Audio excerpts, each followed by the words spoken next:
నమస్తే, welcome to DD9 వార్త. దేశవ్యాప్తంగా స్వతంత్ర దినోత్సవం గొప్పగా జరుపుకుంటున్న భారతదేశం మనది.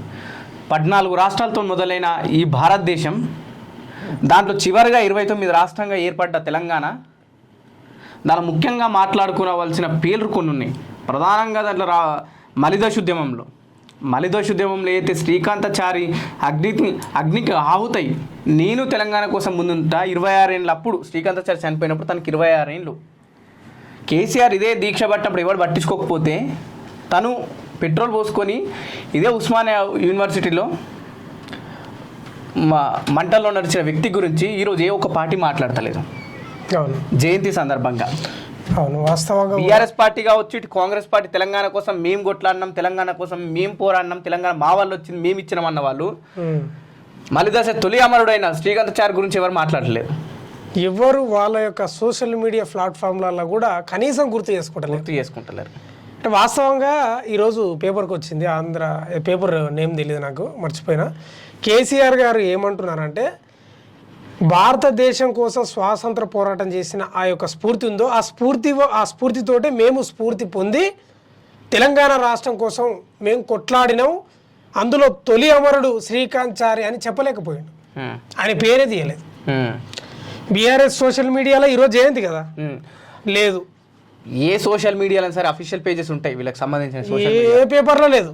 పార్టీ నాయకుడు పుట్టినరోజుకో లేకపోతే వాళ్ళ వర్ధంతికో జయంతికో ఇంకో దానికో ఫోటోలు పెడుతూనే ఉంటారు, కింద దండాలు పెడుతూనే ఉంటారు. సెకండ్ కేటగిరీ లీడర్లు అయినా సరే వాళ్ళ సోషల్ మీడియాలో తిప్పుతుంటారు. కానీ ఈరోజు శ్రీకాంతాచారి జయంతి, కనీసం ఆ స్ఫూర్తి, భారత స్వాతంత్ర స్ఫూర్తి ఇక్కడ మేము రగిలించినాం, దానికి ఉవ్వెత్తున ఉద్యమం ఎగిసిపడిందంటే శ్రీకాంతాచారి అని ఒక్కరు పెట్టుకోలే. నిజుడు ఆడింది ప్రేమ. ఒకవైపు చెప్తూ జాతిపిత కేసీఆర్, తెలంగాణ జాతిపిత, లేదు మా సోనియా గాంధీ తెలంగాణ ఇచ్చిందని ఒకరు, ఉద్యమ కాగడగా వెలిగిన శ్రీకాంతాచారి ఇట్టిపోయిండు. అదే కదా, ఇప్పుడు బీఆర్ఎస్ వాళ్ళు ఒకటే ఏంటంటే కేసీఆర్ జాతిపిత అని చెప్పుకుంటున్నారు వాళ్ళు, కానీ అసలైన జాతిపిత ఎవరంటే ప్రొఫెసర్ జయశంకర్ సార్ అనేది చెప్తున్నారు. సరే, అది పక్కన. ఎందుకంటే జయశంకర్ సార్ వల్ల మలిదశ ఉద్యమంలో ఎంతో మంది తన స్పీచ్లకు లేకపోతే తన చెప్పే మాటలకు నిజంగా తెలంగాణ రాష్ట్రం వస్తే మనకి ఏం లాభం ఉంది, ఏ విధంగా ఆంధ్ర పాలకులు మనల్ని ఏ విధంగా దోచుకుంటున్న విషయాలు తన వివరించిండు. అందుకే తన స్ఫూర్తితో ఎంతో మంది ఉద్యమంలోకి వచ్చిండు. జీవితాంతం కొట్లాయండి ఆయన చదువు అయిపోయినప్పటి నుంచి యూనివర్సిటీలో చదువుతున్న క్రమంలోనే తెలంగాణ వాదాన్ని తీసుకుపోయాడు. ఇప్పుడు జాతిపిత ఎవరో చెప్పాలి ఇక. కాబట్టి ఇప్పుడు దీపానికి మొక్కుతాం మనం, దేవుని గుడి దగ్గర దీపాన్నే మొక్కుతాం, కానీ వెలిగించడానికి పట్టించుకోం మనం. ఎట్లా చూడు కథ. ఆ వెలుగు కారమైన శ్రీకాంతాచారిని పట్టించుకుంటలేము. ఈ రోజు జయంతి కనీసం ఈయన ఊసాన్ని ఎత్తుతున్నారా బీఆర్ఎస్ వాళ్ళు? ఆనాడు పెట్రోల్ పోసుకొని అంటి పెట్టుకుంటున్నాడు ఎల్బీనగర్ చౌరస్తాల.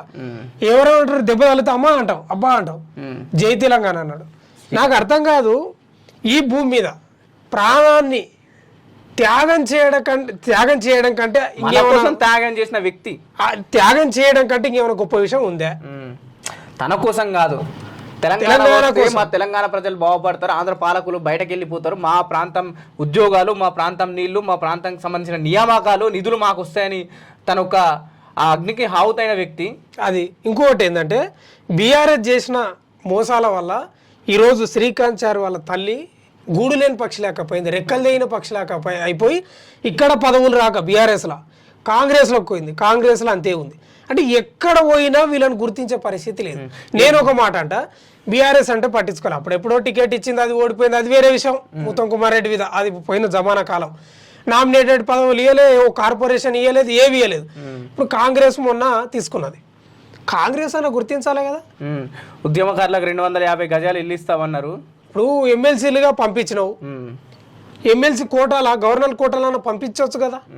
కాంగ్రెస్ చేయదు, బీఆర్ఎస్ చేయదు, బీజేపీ వాళ్ళకేమో సంబంధమే లేదు. బీజేపీ అంటే దీనికి మాకు సంబంధం ఏముంది, అవసరమే లేదు, తెలంగాణ అవసరం లేదంటారు వీళ్ళు. మోడీ గారు అన్నారు కదా, తల్లిని పిల్లలు వేరు చేసిండ్రు అనేది, చీకట్లో వేరు చేసిండ్రు అనేది మోడీ గారు అన్నారు. కాబట్టి ఇక్కడ మనం చాలా బాధతోటి మాట్లాడుకుంటున్నాయి మాటలు.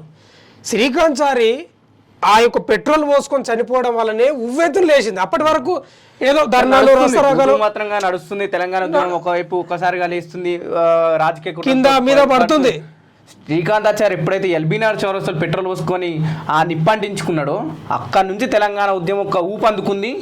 తెలంగాణ ఉద్యమం నిజంగా తెలంగాణ రాష్ట్రం ఇవ్వాలని చెప్పేసి కూడా అటు పార్టీ పరంగా కొట్లన్న నాయకులకు లేకపోతే కేంద్రంలో ఉన్న పార్టీకి అప్పుడున్న యూపీఏ ప్రభుత్వానికి కళ్ళు తెరిపించిన వ్యక్తి. అదొకటి. బీఆర్ఎస్ ప్రభుత్వం శ్రీకాంతాచారిని తొక్కిపెట్టింది, గమనించినావు? ఎక్కడ తిరిగి కేసీఆర్ కేసీఆర్ కేసీఆర్ చావు నోట్ల తలకాయ పెట్టి వచ్చినా చావు నోట్ల తలకాయ పెట్టి వచ్చినావు. ఈయన చావు నోట్ల తలకాయ పెట్టి అటే పోయాడు. ఏం చూడు ఎట్లుంది కథ. బీఆర్ఎస్ పూర్తిగా తొక్కి పెట్టింది. నేను ఏమంటున్నా అంటే సచివాలయం కట్టిండ్రు, సెక్రటేరియట్ గొప్పగా కట్టినామని చెప్పుకుంటారు, మంచిగా సంతోషం. అదొక మణిహారమే అనుకుందాం తెలంగాణ రాష్ట్రానికి. శ్రీకాంతాచారి విగ్రహం పెట్టొద్దని ఎవరని చెప్పిండ్రా? శ్రీకాంతాచారి విడత పెట్టండి. వీళ్ళు ఏదైతే తెలంగాణ కోసం మరణించిన 369 మంది విద్యార్థుల విషయంలో ఒక్క విగ్రహం అసలు లిస్టు లేదు. విగ్రహాలు ఇడిసబెట్టండి, అమరుల లిస్టులు సేకరించలేరు. ఒక స్తూపం పెట్టే కనీసం పేర్లనే పెట్టలేదు. ఈ రోజు కాంగ్రెస్ కూడా అదే. కాంగ్రెస్ ఏం తక్కువనా? రాజీవ్ గాంధీ గారిని పెట్టింది. రాజీవ్ గాంధీ గారికి ఇక్కడ తెలంగాణకి ఏం సంబంధం అంటున్నా. తెలంగాణ వచ్చింది 2014లో. రాజీవ్ గాంధీ గారు పాపం ఆయన హత్య చేయబడ్డాడు, చనిపోయాడు, అది వేరే విషయం. అసలు ఆయన విగ్రహం ఎందుకు పెట్టుకోవాలి అంటే కాంగ్రెస్ వివక్షనే. ఎవరి మీద? శ్రీకాంతాచారి కుటుంబం పైన, శ్రీకాంతాచారి పైన. బీఆర్ఎస్ కూడా వివక్షనే. ఇంకా బీజేపీకి అయితే మాకు సంబంధం లేదు, మమ్మల్ని మధ్యలోకి తీసుకురాకని వాళ్ళు అంటారు. ఎవరు గుర్తించాలి? ఏం కథ? ఎవరి కోసం చనిపోయిండు శ్రీకాంతాచారి? పోస్ట్ పెట్టలేకపోయిండు. ఏంది పరిస్థితి? అన్న నమస్తే అన్న.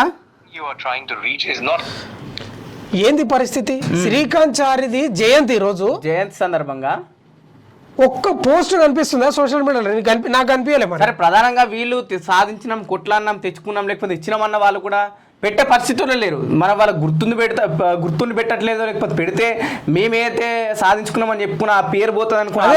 అంతే అంతే అంతే అంతే అంతే. వాస్తవంగా కూడా శ్రీకాంతాచారి ఎన్నో ఆశలతో హైదరాబాద్కి వచ్చినట. వాళ్ళ తల్లి చెప్పిన మాటలు, నేను చెప్తున్న మాటలు కాదు.